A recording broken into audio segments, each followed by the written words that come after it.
G'day viewers, how are you? It's Friday. Congratulations you. We've made it to the end of another week. Time for a totally fucked up Friday video. Now, me myself, I've not been well today. I've spent the day like in my bathrobe, lounging around watching things.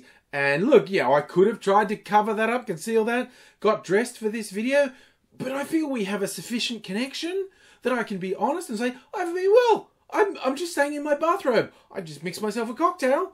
This may or may not be my first cocktail of the evening, and I'll have a chat with you. And the plus is there's a certain subset of weird fucking loser who obsess about me who'll be really upset by that. Look at him. Look at him. He's in his bathrobe. He's a fucking derelict. He hasn't been out and done anything today. All right, oh, why doesn't he drink a manly drink? Why is he drinking a cocktail instead of a manly drink? Well, because I do shit that makes me happy and comfortable, and I'm not constrained by stupid fucking repressed concepts of what I can and can't do.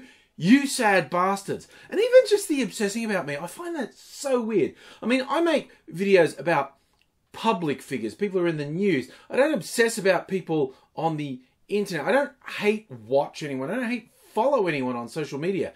The idea of doing that, obsessively poring over the minutiae of people you disagree with, is fucking weird to me. I mean, like, I do live streams, usually on Tuesday and Thursday. Have you never joined in? You should. They're fun. We have a great time on the live streams. But I did have people tell me, like, just on Thursday, like, oh, is this guy who's made a video about what you said in the live stream on Tuesday? And I'm like, really? Really? Because they tend to go for 2 hours. So the concept of watching 2 hours of me just to splice stuff out that you can complain about, the degree to which you must be a sad fucking loser with no fucking life whatsoever totally does my head in. You're out there obsessing over me. I literally don't know you exist. I'm just having a good time. But to the core topic of my video. Now, last week I was going to make a video about how cooked Australian politics was. Like, all the parties were just fucked up. And I didn't get around to it. But hey, here's the joyful news. Australian politics is still totally fucking cooked. Just the ridiculous shit that's been happening recently. For instance, the Labor Party, one of their biggest to-dos has been with one of their backbench MPs, Emma Hassar. There'd been these complaints out of her office that she was a bully as a boss. And then it got really fucking weird. There were these allegations of sexual impropriety, like doing a full-on basic instinct leg cross thing, which she completely denied, and an investigation said there's no actual evidence of that. But she was probably a bully boss. She was probably a shitty boss. But then people who know anything about politics just say working in any politician's office fucking sucks. Like, it's all. And this is not a defense of any bullying she may or may not have done.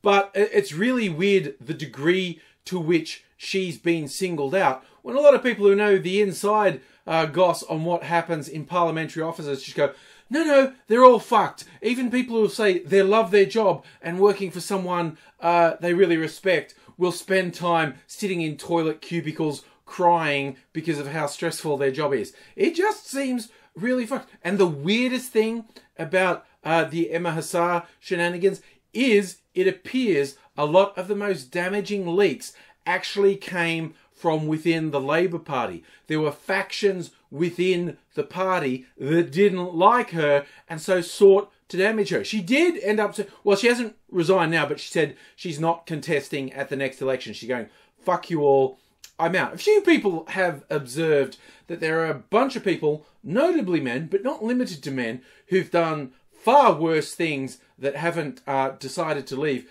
but she has. But it really just highlights how fucked politics is. People say, you should be in politics. It's like, no, I should slam my dick in a car door because that would be less painful and I would achieve more of value for society as a whole.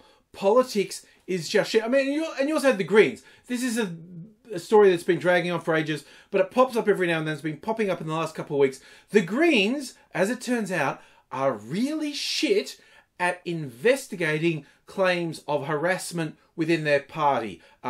Whether it be bullying, whether it be sexual harassment, whether it be a combination. There are a number of cases out there that show the Greens are really fucked at investigating their own high flyers when they're accused of harassment or abusive behaviour. And it's like, again, on paper, I make no secret of my political leanings. Like, by most people's measurements, I'm radical left. You could argue that in the Australian political system, the Greens are the closest to me, but fuck the Greens. Honestly, I would never have anything to do with them.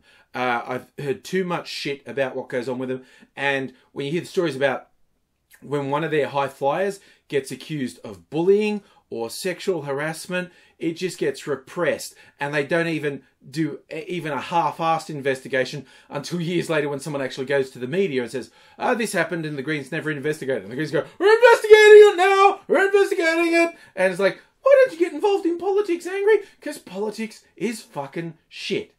Drink every time I say politics is shit. But, of course, at the top of the tree in the last week was a dude who at one point was in Pauline Hanson's One Nation party, but like everyone else who's ever associated with Pauline Hanson, he split from her, and he signed up with Bob Katter, who I've mentioned before, who's a more than slightly colourful independent politician in Queensland. He used to be in the National Party, who are the junior partner in the Conservative Coalition in Australia, but he got the shits with the Nationals, quite rightly, in my opinion, and I have said things in his defence in the past, and I won't be fucking doing that in the future ever fucking again, because the guy who signed up with him, his name's Fraser Anning, he made his debut speech in Parliament where he full-on said, I reckon we should get the White Australia policy back. Fuck off the Muslims. Don't let them in the country. Oh, we should have a final solution for these Muslims. And fuck you, you motherfucker. These blatantly racist bullshit, and actually literally invoking Nazi ideology of a final solution. And about a day after he made this speech, Bob Katter had a press conference, and I naively held out hope Bob Katter might actually say, no, he went too far and I've slapped him around and he won't say that shit again. But Bob Katter fucking doubled down and said his speech was awesome. Fucking everyone thinks this shit. Oh, and you're saying, oh, he was bad for saying final solution. Well, he never went to university. Fuck that fucking lie. There is no racist on the fucking planet, and Fraser Anning is racist to his fucking core and fucking proud of it. There is no fucking racist on the planet who says final solution accidentally. He said that in full knowledge of what he was invoking, and fuck anyone who says otherwise. You're fucking garbage. Seriously, what is it with the world today where people feel compelled to defend Nazis? It's like Richard Spencer gets punched in the face and you go, fuck it, he's a Nazi. And they go, oh, how can you defend punching Nazis? Who'll be next? No, I didn't say next. I just said fucking Nazis, okay? Why in the ever-loving fuck have you decided you need to fucking defend Nazis? What the fuck is wrong with you? Now, literally, everyone in the Parliament said, fuck this guy. From Malcolm Turnbull, the Prime Minister, Conservative Prime Minister,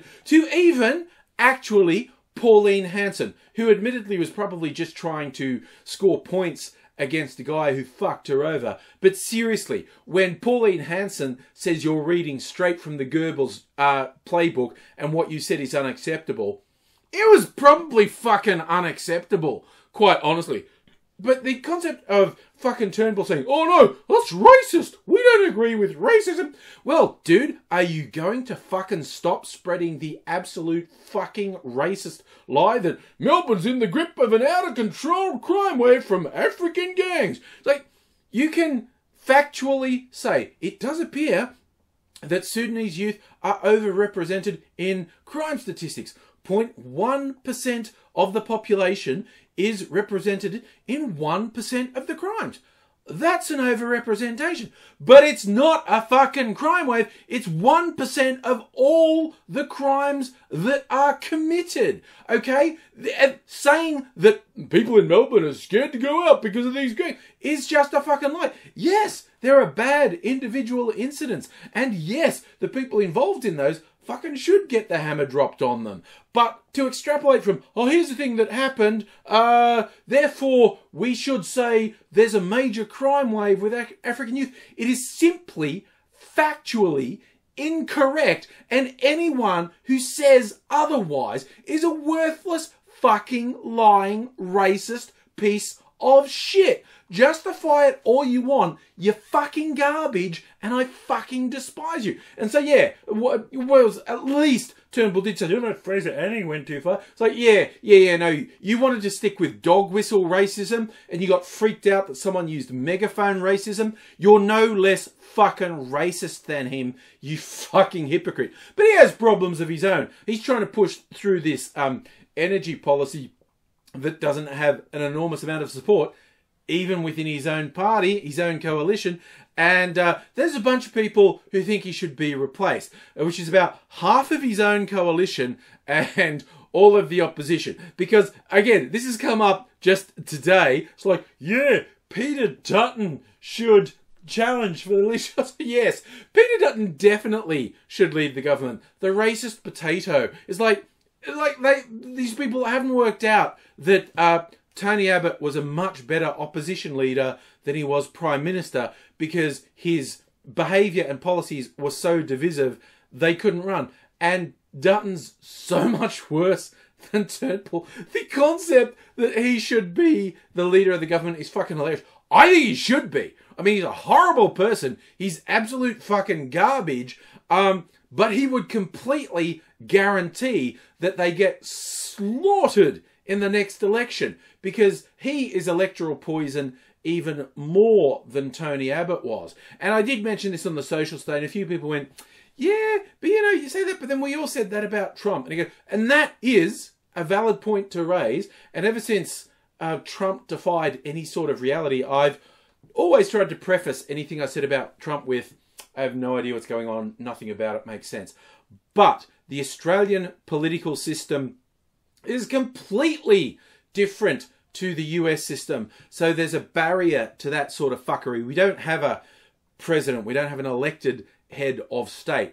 We have a Westminster parliamentary system. So for those who don't realise, and this is what always annoys me when people say, oh, sausage should be for Prime Minister. Like people go, Pauline Hanson for Prime Minister. It isn't going to happen. It's not like getting voted into the Senate or even into the House of Reps. It's basically how it works is the political party or coalition of political parties that gets the most seats in the lower house in an election gets to form government, and the leader of that party or coalition is the Prime Minister. We don't vote for Prime Minister. Yes, the Prime Minister or the leader of a party is a figurehead and can influence how people vote, but nobody except a parliamentary party votes for Prime Minister.